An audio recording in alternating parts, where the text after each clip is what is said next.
Kunwari, kung sakaling Kuko or Juice man yan, yung prime level sila, prime teams, prime Abed, or kung ano man, best Pinoy team na mabubuo mo. At bakit? Wala ako. Pwedeng wala ako. Mas maganda kung nandun ka, syempre.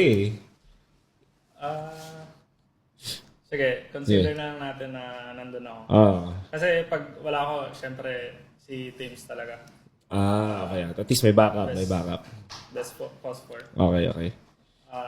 Sa post 1, siguro si Raven. Okay, Raven. Na? Sige, sulat Post natin one. na. Post 1, Raven. Ano lang talaga, siguro naturally talented talaga. Post 2. Siguro Na? Armel or Abed.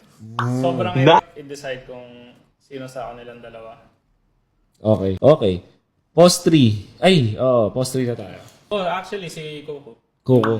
Na? Sigurong Ayun. pinaka Oo. best na naging offline ng Post 5. post 5. Si AU pala, si AU. Na? Yung time na kahit nga before TI6 pa na feel ko na malakas talaga siya sa post 5.